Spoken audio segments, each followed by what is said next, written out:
Hello friends, मेरा नाम प्रीति है और आपका बहुत बहुत स्वागत है आपके इस यूट्यूब चैनल पर जिसका नाम है लेट्स ब्रेक इट। यहाँ हम NT-UGC नेट पेपर 1 की तैयारी करते हैं हिंदी में। तो जिसने भी चैनल को सब्सक्राइब नहीं किया है जल्दी से चैनल को सब्सक्राइब कर लीजिए। और इसी के साथ साथ आप हमारे टेलीग्राम चैनल से भी जुड़ सकते हैं जिसका नाम है let's break NET JRF with Preeti. यहाँ जो है हम आपको जो रेगुलर आपकी क्लासेस होती है उसके नोट्स और PDFs आपको जो है प्रोवाइड कराए जाते हैं। आज जो है हम क्या करने वाले हैं, आज से एक नया जो कोर्स आपका स्टार्ट होने वाला है। It is free of cost, यहाँ पर कोई चार्जेस नहीं है इसके आपका, तो आप इसे ज्वाइन कीजिए। This is the complete course of NT-UGC net paper 1। यहाँ पर हम जो है पूरा कंप्लीट कोर्स करेंगे फ्री ऑफ कॉस्ट। ठीक है, आपका जो अभी एग्ज़ाम आने वाला है उसी के पर्पज़ पे मैंने ये रखा है। This is called pocket course. ठीक है, एक छोटे हम टाइम में, कम टाइम में हम सभी यूनिट्स को कवर करने की कोशिश करेंगे और 3 से 4 दिन के अंतर्गत हम जो है अपनी जो एक एक यूनिट्स को फिनिश करेंगे और अच्छे से समझेंगे। तो आज जो है हम ICT करने वाले हैं। ठीक है, ICT यानी कि कंप्यूटर रिलेटेड जो आपकी यूनिट है उसको हम समझेंगे और पढ़ेंगे। ठीक है, तो आई होप आपको समझ आएगा, अच्छा लगेगा, और अच्छा लगेगा तो आप इसे शेयर ज़रूर करेंगे और चैनल को सब्सक्राइब करेंगे। तो चलिए बढ़ते हैं आगे। और ये हमारा जो है चैनल का पेज है, आप यहाँ देख सकते हैं और इससे जुड़ सकते हैं। ये रिसर्च एप्टीट्यूड की हमारा जो हमने जो रिसर्च एप्टीट्यूड किया है उसकी पूरा यहाँ पर प्लेलिस्ट है, तो आप ज़रूर देखिए, बहुत अच्छे से हमने उसे फिनिश किया है। चलिए, तो हम पढ़ रहे हैं ICT यानी कि इंफॉर्मेशन एंड कम्युनिकेशन टेक्नोलॉजी। ठीक है, तो बढ़ते हैं आगे और चलते हैं। कंप्यूटर क्या है, जो सबसे पहले ये देख लेते हैं कि कंप्यूटर एक विद्युत चलित यानी कि इलेक्ट्रॉनिक डिवाइस यंत्र है। कंप्यूटर शब्द अंग्रेजी के कंप्यूट शब्द से बना है। किससे बना है? अंग्रेजी के कंप्यूट शब्द से बना है, जिसका अर्थ है क्या? गणना।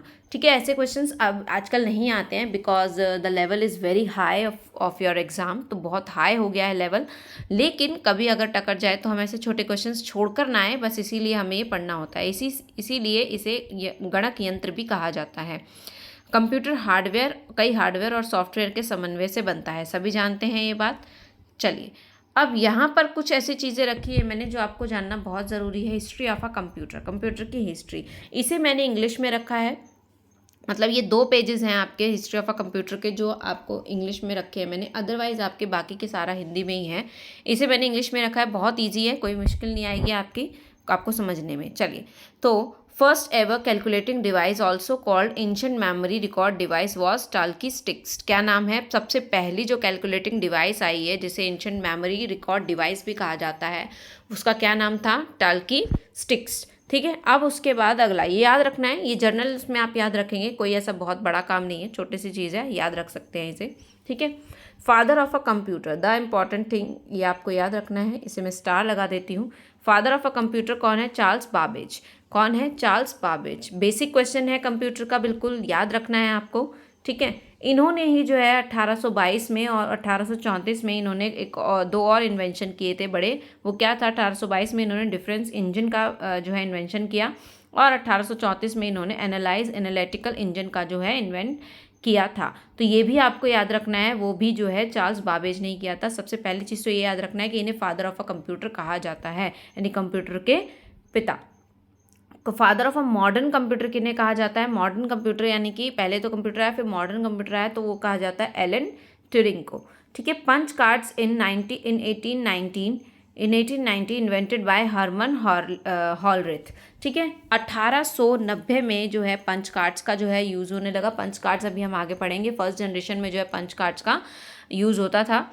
तो वो जो है कब आए? 1890 में आए, और किसके द्वारा इन्वेंट किए गए? तो वो है हर्मन हॉलरिथ। तो याद रखना है ये नाम, ये भी जो है स्टार में कर देती हूँ। ये 2 पॉइंट्स और हैं जो आपको ध्यान में रखने हैं। यहाँ पर खैर मैंने वही पॉइंट्स रखे हैं बहुत इंपॉर्टेंट, जो जहाँ से क्वेश्चन बन सकता है। चलिए, तो first electronic journal purpose computer यानी कि INEC, electronic numerical integrator and calculator invented by John Eckert and W मॉचले। किसने किया है? जॉन इकर्ट और W मॉचले। पहला जर्नल पर्पस के लिए जो कंप्यूटर बनाया गया वो क्या है? INEC, और वो उसका फुल फॉर्म है electronic numerical integrator and calculator invented by John Eckert और W मॉचले। नाम याद रखना है आपको, नाम बहुत इंपॉर्टेंट है इनके। जनरल पर्पस के लिए जो है इन्वेंट किया गया था। उसके बाद आता है फर्स्ट, ये दोनों भी स्टार पॉइंट ही समझिए। फर्स्ट कमर्शियल कंप्यूटर पहला आया, वो कौन सा था? UNIVAC, universal automatic calculator. तो ये दोनों पॉइंट आपको याद रखने हैं। फर्स्ट कमर्शियल कंप्यूटर, उससे पहले हमने क्या देखा? Father of a computer, father of a modern computer, punch cards का इन्वेंशन किसने और कब हुआ, और फर्स्ट इलेक्ट्रॉनिक जनरल पर्पस के लिए जो कंप्यूटर बनाया गया आईनेक, वो किसने बनाया? जॉन इकर्ट ने और डब्ल्यू मॉशले ने मिलकर बनाया। और फर्स्ट कमर्शियल कंप्यूटर कौन सा है? यूनिवैक। तो ये था कुछ हिस्ट्री। अब बढ़ते हैं आगे और चलते हैं कंप्यूटर की पीढ़ियाँ, यानी कि जनरेशन ऑफ अ कंप्यूटर। प्रथम पीढ़ी के कंप्यूटर यानी कि 1945 से 1956 तक जो है प्रथम पीढ़ी के कंप्यूटर्स को जो है उनकी अकॉर्डिंग टू देयर वर्क और अकॉर्डिंग टू देयर एफिशिएंसी, और जैसे जैसे वो डेवलप होते गए उसको क्या कर दिया गया? जनरेशन्स में डिवाइड कर दिया गया। तो अगर फर्स्ट जनरेशन की अगर हम बात करें तो वो किस में आ जाता है? उसमें क्या क्या खूबियाँ थी, किससे बना, भाषा कौन सी यूज़ हुई, ये सब चीज़ें हमें देखनी, और यही सब चीज़ें पूछी जाती है एग्जाम में और आपको याद रखनी है। 1946 में पेनिसिल्वेनिया विश्वविद्यालय के प्रोफेसर इकर्ट और जॉन नहीं है, मॉशले आएगा यहाँ पर, ठीक है ना। इकर्ट अभी हमने देखा ना पीछे, यहाँ ये जॉन इकर्ट और डब्ल्यू मॉशले। तो इन दोनों ने जो है यहाँ पर मॉशले आ जाएगा, मॉशले कर लीजिएगा।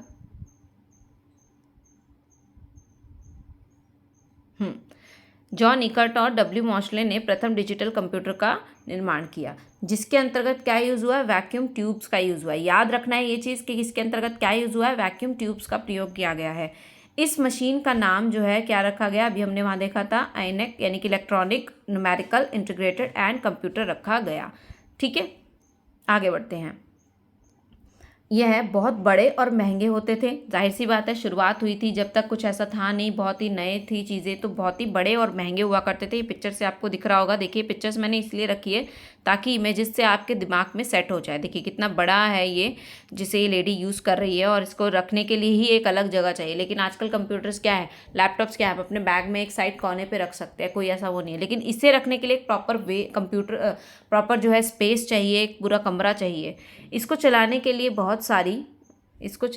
बहुत सारी विद्युत ऊर्जा की आवश्यकता होती थी। इसमें पंच कार्ड का प्रयोग किया जाता था, मैग्नेटिक टेप और पेपर टेप का प्रयोग किया जाता था, ठीक है, और मशीनी भाषा का प्रयोग किया जाता था। ये चीज़ आपको याद रखनी कि इसके अंतर्गत क्या होता था? मशीनी भाषा का जो है मशीनी भाषा का क्या किया जाता था?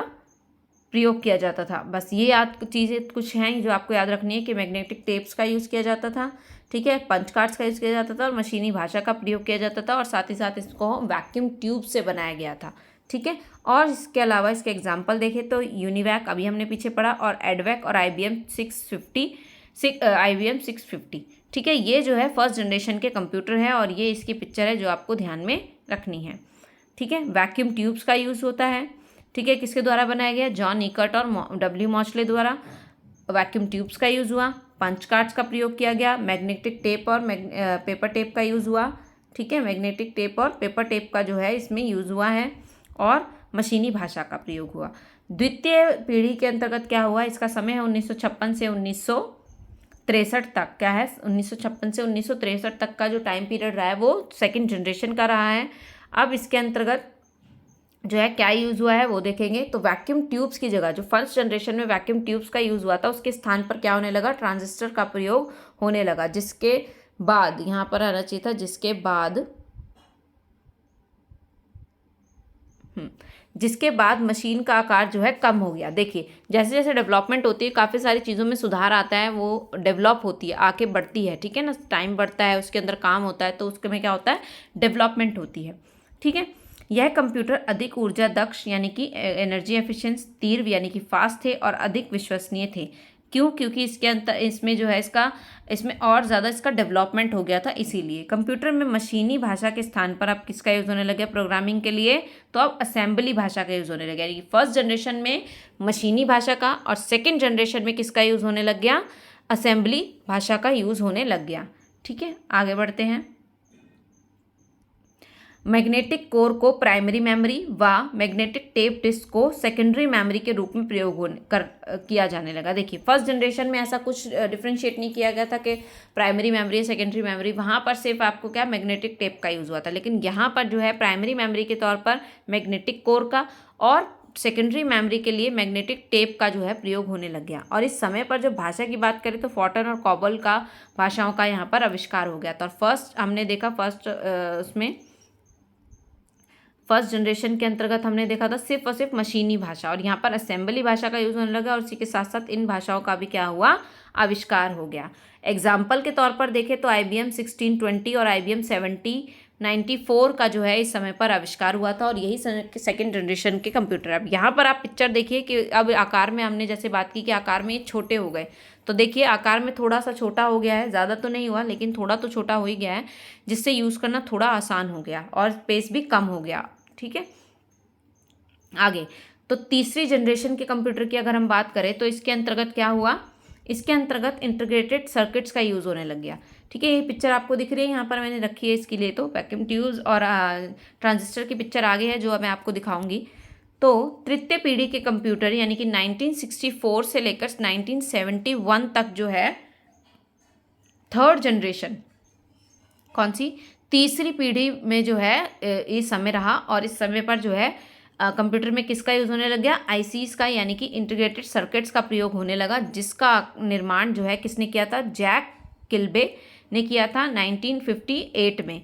ठीक है, किसने, जैक किल्बे ने किया था इंटीग्रेटेड सर्किट्स का जो है आविष्कार या फिर निर्माण कह सकते हैं। ये देख रहे होंगे आप यहाँ पर पिक्चर,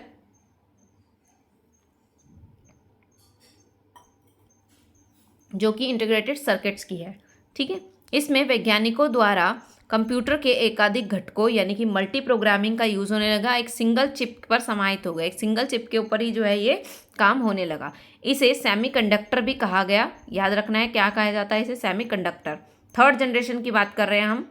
कंप्यूटर आकार में क्या हो गए, और छोटे हो गए। ये पिक्चर दिख रही है आपको यहाँ पर, ये देखिए कंप्यूटर यहाँ पर कैसे हो गए, आकार में और ज़्यादा, अब तो बिल्कुल छोटे हो गए। अब आप इसे एक जगह पर एक कोने में रख सकते हैं साइड में। तीसरी जनरेशन में यानी कि इतना डेवलपमेंट हो गया थर्ड जनरेशन आते आते कि अब कंप्यूटर का आकार बहुत ही छोटा हो गया, आकार छोटा हो गया और गति और इसकी तीव्रता जो है वो बढ़ गई।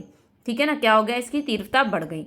इसके अंतर्गत हाई लेवल भाषा का प्रयोग होने लगा, जैसे कि फोर्टन 224, बेसिक, पास्कल, एल्गोल, इनका जो है प्रयोग होने लग गया। और एग्जाम्पल के तौर पर देखें तो POP यानी कि पर्सनल डेटा प्रोसेसिंग और IBM 360 का जो है इस समय पर निर्माण हुआ, यानी कि थर्ड जनरेशन के कंप्यूटर रहे। देखिए कितना छोटा हो गया, लेकिन अभी भी जो आज का हम कंप्यूटर यूज़ करते हैं उससे तो बहुत ही बड़ा है।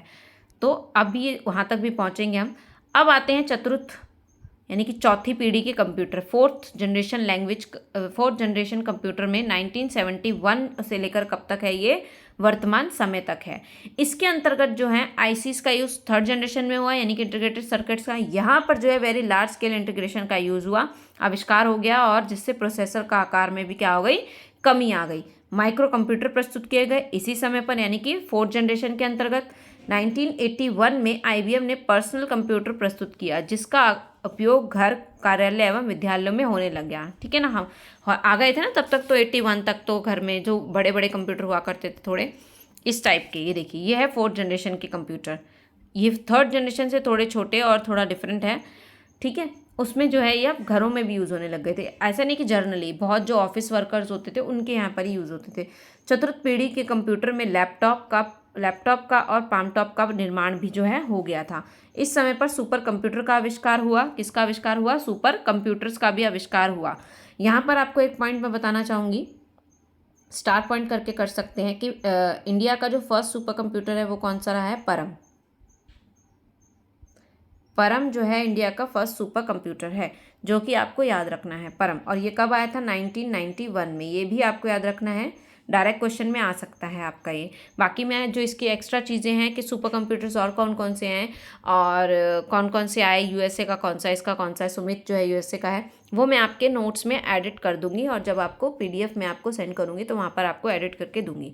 उसके बाद आपके फोर्थ जनरेशन में C और C++ भाषा का जो है उपयोग होने लगा, यानी फोर्थ जनरेशन की भाषा और डेवलप हो गई, और अब जो है C और C++ जो कि और डेवलपिंग भाषा थी उसका भी जो है प्रयोग होने लगा, कब, फोर्थ जनरेशन में। तो आपको याद रखना है। आगे बढ़ते हैं और बढ़ते हैं हमारी 5th जनरेशन की तरफ, यानी 5वीं पीढ़ी के कंप्यूटर। वर्तमान से वर्तमान के उपरांत यानी कि फ्यूचर के जो कंप्यूटर होंगे वो, इसमें जो है ULSI यानी कि अल्ट्रा लार्ज स्केल इंटीग्रेशन का आविष्कार हुआ। वास्तविक जीवन के निकटतम कंप्यूटर जो कि कृत्रिम बुद्धिमत्ता आर्टिफिशियल इंटेलिजेंस से युक्त होंगे। इसमें जो है जावा, .NET, पाइथन इन भाषाओं का जो है प्रयोग होने का। ये देखिए अभी और छोटे हो गए, इस टाइप के कंप्यूटर्स आज लैपटॉप्स हम यूज़ करते हैं, ठीक है। स्क्रीन जो है पतली हो गई है, तो ये आज के कंप्यूटर है और फ्यूचर में और ज़्यादा डेवलपमेंट होगी और इसी तरीके के फ्यूचर कह सकते हैं फ्यूचर कंप्यूटर सही है ना। तो इसमें क्या यूज़ होने लगा, अल्ट्रा लार्ज स्केल्स का यूज़ होने लग गया। अब आपको ये सारी चीज़ें याद रखनी है। सबसे पहली चीज़ क्या याद रखनी है कि इसमें कौन कौन से ट्रांजिस्टर का यूज़ होने लगा। ये जो है इसका क्या है, ये जो है हमने जो फर्स्ट जनरेशन में देखा, फर्स्ट जनरेशन में वैक्यूम ट्यूब, सेकंड जनरेशन में ट्रांजिस्टर, थर्ड जनरेशन में इंटीग्रेटेड सर्किट्स का, और फोर्थ जनरेशन में वेरी लार्ज स्केल इंटीग्रेशन का, और फिफ्थ जनरेशन में क्या हो गया, अल्ट्रा लार्ज स्केल इंटीग्रेशन का, यानी कि लाइक अ चिप, छोटी सी चिप की जैसे का यूज़ होने लग गया। और ये जो है टाइम के अकॉर्डिंग यहाँ पर चलता गया, ठीक है। यहाँ पर ये पिक्चर देखिए, आप समझ आ रहे होगा ट्रांजिस्टर्स कैसे होते थे, वैक्यूम ट्यूब देखो कितने बड़े बड़े हैं, फिर ये इंटीग्रेटेड सर्किट्स तो आपने वहाँ देख ही लिए है। तो ये जो है यूज़ होने लगा। और ये है पाँचों जनरेशन के आपके कंप्यूटर। फर्स्ट जनरेशन में IBM 650, second generation, third generation, और ये है फोर्थ और फिफ्थ जनरेशन आज की, यानी कि रॉबोट्स और आर्टिफिशियल जो ये चीज़ों का यूज़ हुआ इंटेलिजेंस का। तो ये थे हमारे कुछ क्या जो हमने पूरे 5 जनरेशन्स देखी है, जिसमें हमें याद रखने वाली चीज़ें हैं इनकी लैंग्वेजेस और कौन सी चीज़ों का यूज़ हुआ है। फर्स्ट जनरेशन में वैक्यूम ट्यूब, सेकंड जनरेशन में ट्रांजिस्टर, थर्ड जनरेशन में IC यानी कि इंटीग्रेटेड सर्किट्स, फोर्थ जनरेशन में वेरी लार्ज स्केल इंटीग्रेशन, और फिफ्थ जनरेशन में अल्ट्रा लार्ज। तो ये आपको याद रखने हैं, जहाँ के क्वेश्चन बनता है, और यहाँ पर लैंग्वेजेस कौन सी यूज़ की जा रही है वो भी आपको याद रखना है। आगे बढ़ते हैं और चलते हैं भाषा की तरफ, यानी कंप्यूटर की भाषा पीढ़ियाँ। एक प्रोग्रामिंग भाषा एक मशीन या कंप्यूटर से निर्देश को जोड़ने के लिए डिज़ाइन किया गया एक संकेतन है, ठीक है। किस लिए होता है कि ताकि आप देखिए, दो लोग अगर बात कर रहे होते हैं तो उसके लिए भी किसकी ज़रूरत होती है, एक भाषा की ज़रूरत होती है ना। मेरे को अगर आप अपनी बात आप तक पहुंचानी है तो उसके लिए भाषा बहुत ज़रूरी है, ठीक है ना। तो एक भाषा होना भी ज़रूरी है। अगर मान लीजिए आप दूसरी भाषा से, मैं एक भाषा से हूँ, तो उसके लिए हमें क्या चाहिए होगा, फिर एक कोई मीडिएटर चाहिए होगा जो मेरी भाषा को आप तक पहुँचा सके और आपकी भाषा को मेरे तक, ठीक है। तो वैसे ही कंप्यूटर तक पहुंचाने के लिए भी हमें किसकी ज़रूरत होती है, एक भाषा की ज़रूरत होती है। तो प्रोग्रामिंग भाषा एक मशीन या कंप्यूटर से निर्देश को जोड़ने के लिए क्या किया गया, डिज़ाइन किया गया है। प्रोग्रामिंग भाषाओं का उपयोग मुख्य रूप से मशीन के प्रदर्शन को नियंत्रण करने और एल्गोरिथम को व्यक्त करने के लिए किया जाता है। अब जो है इसके क्या पढ़ना है हमें, प्रोग्रामिंग भाषाओं के प्रकार कौन कौन से हैं। तो दो टाइप की यहाँ पर प्रोग्रामिंग भाषाएं हैं, एक निम्न स्तरीय भाषा और दूसरी उच्च स्तरीय भाषा। निम्न स्तरीय भाषा और उच्च स्तरीय भाषा, इसके अंतर्गत दो प्रोग्रामिंग भाषा को दो हिस्सों में बांटा गया है। निम्न स्तर के अंतर्गत कौन सी आती है, इसमें केवल संकेत को मशीन संकेत में बदलने के लिए किसी भी अनुवाद की आवश्यकता नहीं होती है। इसका उपयोग करने के लिए कंप्यूटर के हार्डवेयर के विषय में गहरी जानकारी होना आवश्यक है, ठीक है। क्यों, क्योंकि यहाँ पर जो है मशीन भाषा और असेंबली भाषा ही आती है। अभी हम देखेंगे कि मशीन भाषा किस तरीके की होती है और असेंबली भाषा भी किस तरीके की होती है। क्यों ऐसा कहा जा रहा है कि इसके लिए हार्डवेयर के विषय में गहरी जानकारी होनी चाहिए। इसमें त्रुटियों की संभावना अधिक होती है। जाहिर सी बात है, अगर आपको उसके बारे में ज्ञान नहीं होगा तो एरर्स ज़्यादा होंगे। इनके कार्यान्वयन की गति उच्च स्तरीय भाषा से तीव्र होती है। यह दो प्रकार की होती है, मशीनी भाषा और दूसरी असेंबली भाषा। अब ये कैसे है देखते हैं ज़रा मशीनी भाषा को। मशीन भाषा, यहाँ मशीन से अर्थ है कंप्यूटर, ठीक है। कंप्यूटर सिर्फ अंकों के संकेतों अर्थात एक या ज़ीरो किसको समझता है, एक या ज़ीरो को समझता है। ये क्या है, बाइनरी कोड्स है। इसीलिए कहा वहाँ पर कि गहरी जानकारी होना आवश्यक है। जैसे कि मान लीजिए ज़ीरो का मतलब यहाँ पर ये कुछ तो कुछ रखेंगे, यानी कि ज़ीरो का मतलब मान लीजिए एंटर है, तो वो आपको पढ़ने पर समझने पर, ये कोड लैंग्वेज है एक तरीके से ना, तो आपको पता होगा कि ज़ीरो का मतलब एंटर है, तभी तो आप एंटर कर पाएंगे ना। तो इसीलिए गहरी जानकारी होना ज़रूरी है, और इसे क्या हम बाइनरी कोड भी कहते हैं, याद रखना है। और इसी को वो है समझता है कौन, कंप्यूटर। अतः कंप्यूटर को निर्देश भी बाइनरी कोड में दिए जाते हैं। ऐसी भाषा को क्या कहते हैं? मशीन भाषा कहते हैं। अब आती है हमारी असेंबली भाषा। अब असेंबली भाषा कैसी होती है? तो कंप्यूटर हमारी साधारण भाषा नहीं समझता, ये हम सब जानते हैं। हमें एक मध्यस्थ की आवश्यकता होती है, यानी कि अब आ गई वो बात, मीडिएटर वाली जो बात मैंने कही थी वो, कि मीडिएटर की ज़रूरत होती है। जो प्रोग्राम असेंबली भाषा में लिखा होता है उसका मशीन भाषा में, मशीन स्तरीय भाषा में अनुवाद करना होता है। असेंबली भाषा को मशीन भाषा में परिवर्तित करने वाले अनुवाद को असेंबलर कहते हैं। असेंबली भाषा में निर्देश अंग्रेजी के शब्दों के रूप में दिए जाते हैं, जैसे कि यहाँ पर आपको एग्जाम्पल दिख रहे होंगे, नॉव यानी नवंबर के लिए, ऐड यानी कि एड्रेस के लिए, और सब यानी कि सब्जेक्ट के लिए आदि। मशीनी भाषा की तुलना में असेंबली भाषा को समझना ज़्यादा सरल है। सरल इसलिए क्योंकि यहाँ पर नंबर्स नहीं है, नंबर्स याद रखना मुश्किल हो जाता है। यहाँ पर सीधा सीधा आपको जो है मीडिएटर मिल गया है, एक आप अपनी भाषा में लिखिए और वहाँ पर वो मशीनी भाषा में उसे क्या करेगा, उसको ट्रांसलेट कर देगा। ठीक है, अब आती है हमारी उच्च स्तरीय भाषा। कौन सी? उच्च स्तरीय। वो दो भाषाएं हमने जो देखी, असेंबली और निम्न स्तरीय भाषा, मशीनी भाषा, ये थी हमारी निम्न स्तरीय भाषाएं। अब आएंगे हम उच्च स्तरीय भाषा पर। उच्च स्तरीय भाषा प्रोग्रामिंग को सुविधाजनक बनाने के लक्ष्य को ध्यान में रखकर बनाई गई है। यह भाषा अंग्रेजी भाषा के कोड जैसी होती है। इसको आगे की 2 पीढ़ियों में विभाजित किया गया है। विभाजित नहीं है, विभाजित है। ठीक है, यहाँ विभाजित किया गया है।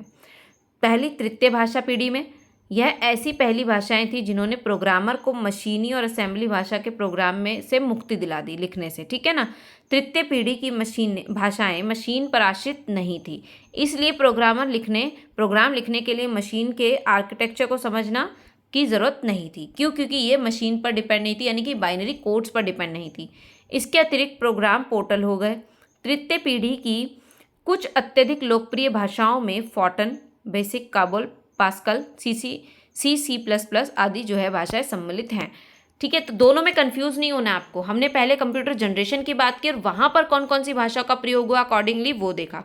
अब ये जो है भाषाओं का ही जब इन्वेंशन हो रहा है तब देख रहे हैं कि कब कब कौन सी उनकी पीढ़ी है। तो दोनों अलग अलग चीज़ें हैं, अलग अलग ही रहने दीजिएगा। अगला, चतुर्थ पीढ़ी में क्या हुआ? चतुर्थ पीढ़ी भाषा या तृतीय पीढ़ी के भाषा से उपयोग करने में अधिक सरल है। क्यों? क्योंकि और ज़्यादा डेवलप हो गई।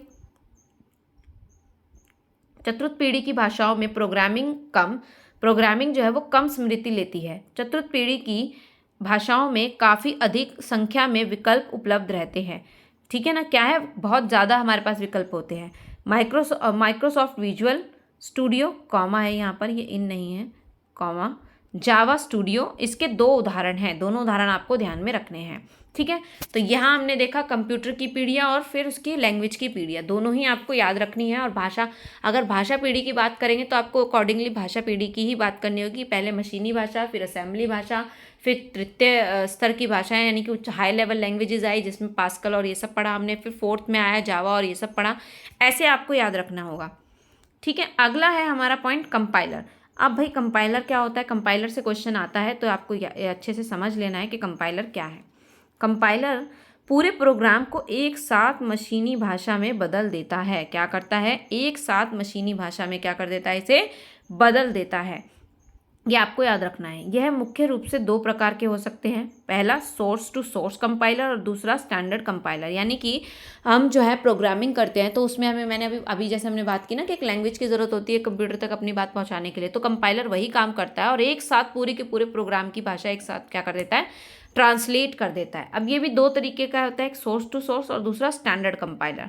सोर्स टू सोर्स कंपाइलर में क्या होता है? इस प्रकार के कंपाइलर एक उच्च स्तरीय भाषा का दूसरी उच्च स्तरीय भाषा में अनुवाद करते हैं, यानी कि हाई लेवल लैंग्वेज को हाई लेवल लैंग्वेज में ही ट्रांसलेट कर सकते हैं। कौन? Source to source compilers.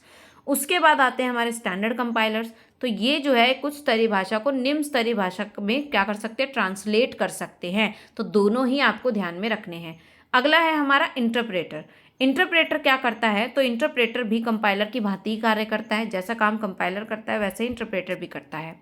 तो इंटरप्रेटर प्रोग्राम की एक एक लाइन को मशीनी भाषा में परिवर्तित करता है। अब दोनों में डिफरेंस समझ में आया? कंपाइलर जो है वो पूरे के पूरे प्रोग्राम को एक साथ बदल देता है, एक साथ ट्रांसलेट कर देता है। वहीं इंटरप्रेटर क्या करता है? एक एक लाइन को जो है बदलता है। ये याद रखना है आपको। ठीक है, प्रोग्राम लिखने से पहले इंटरप्रेटर को मेमोरी में लोड कर दिया जाता है। अब यहाँ पर ये पिक्चर है, इस पिक्चर से आप समझ सकते हैं कि कंपाइलर कैसे वर्क करता है और इंटरप्रेटर कैसे वर्क करता है। सबसे पहले सोर्स कोड, फिर प्रोसेसिंग होगी, कंपाइलर उसको कंपाइल करेगा और फिर मशीनी लैंग्वेज में बदलेगा और फिर हमें क्या मिलेगा, आउटपुट मिलेगा।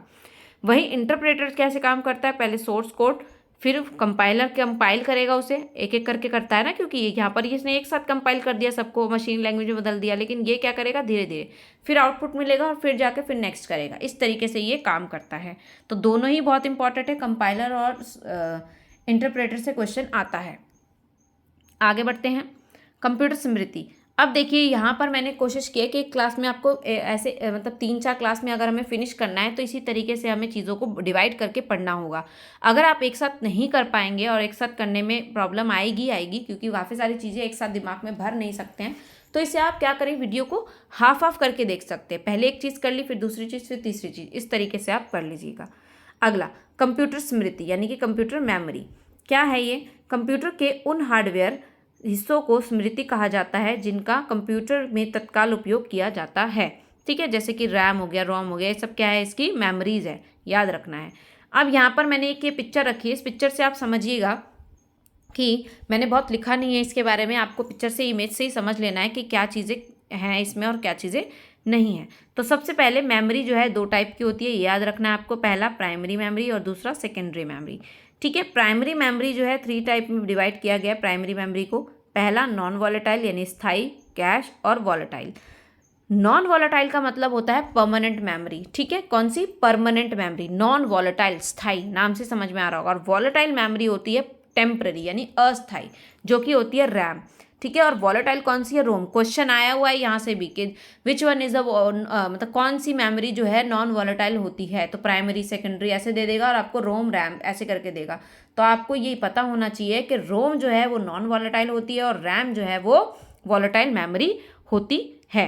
ठीक है, अब फिर जो है रोम को जो है के प्रकार बताए गए हैं, P ROM, E P ROM, EEP रोम। ठीक है, पी रोम मतलब प्रोग्रामेबल रोम, मैंने यहाँ पर लिखा नहीं, आप फुल फॉर्म लिख लीजिएगा, फुल फॉर्म्स भी पूछी जाती है आईसीटी में कई बार। तो पी रोम मतलब कि प्रोग्रामिंग रोम, EP रोम मतलब कि इरेजेबल प्रोग्रामेबल रोम, उसके बाद EEP मतलब कि इलेक्ट्रिकल इरेजेबल प्रोग्रामेबल रोम। ये आपको याद रखनी है, ये इसके क्या है, प्रकार है रोम के। अब हम रैम की बात करें तो इसके 2 प्रकार है, एक डायनेमिक रोम और एक स्टैटिक्स रोम।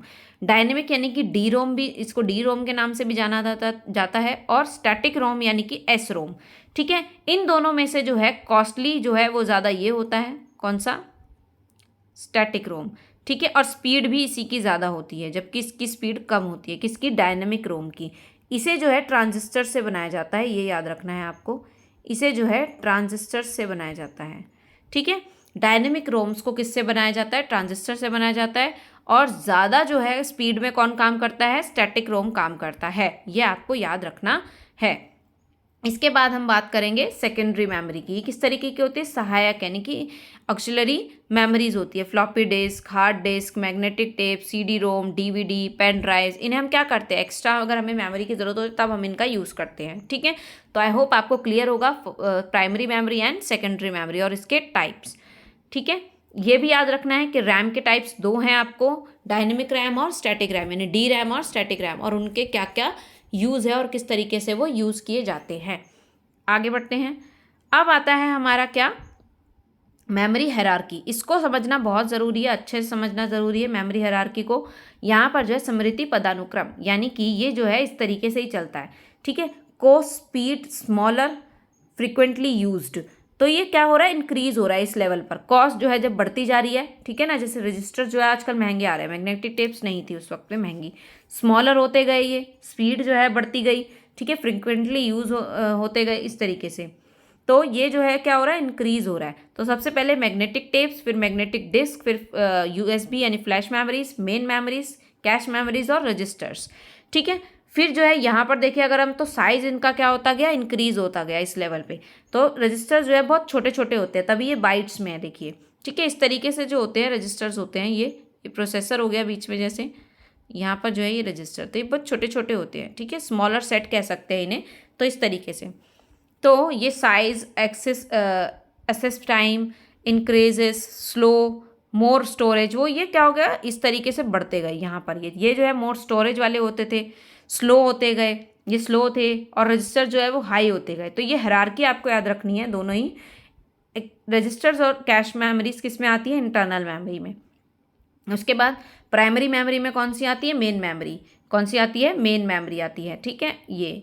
और सेकेंडरी मेमोरी में दोनों आते हैं, कौन सा, यूएसबी और हार्ड डिस्क। और टेरिटरी स्टोरेज में आता है हमारा मैग्नेटिक टेप्स। तो आपको ये याद रखना है। सीक्वेंस भी पूछ लिया जाता है कई बार कि किसके बाद कौन सा आता है, ये याद रखना है। और रजिस्टर जो है वो बाइट्स में यूज़ होता है, ये भी आपको याद रखने हैं, ये बाइट्स हैं, ये याद रखना है, ठीक है।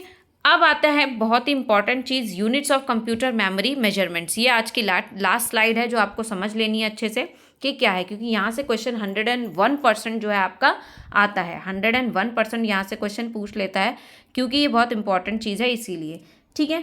अब देखिए कैसे होता है और किस में कन्वर्ट होता है। यहाँ से क्वेश्चन कई बार सीक्वेंस में आ जाता है, कई बार पूछ लेता है कि 8 बिट्स में कितने बाइट्स होते हैं, या फिर 1 KB में कितने बाइट्स होते हैं, ऐसे क्वेश्चन आता है यहाँ पे, ठीक है। तो 1 बिट जो है बाइनरी डिजिट कहते हैं, जिसे याद रखना है। 1 बिट को क्या कहते हैं, बाइनरी डिजिट है।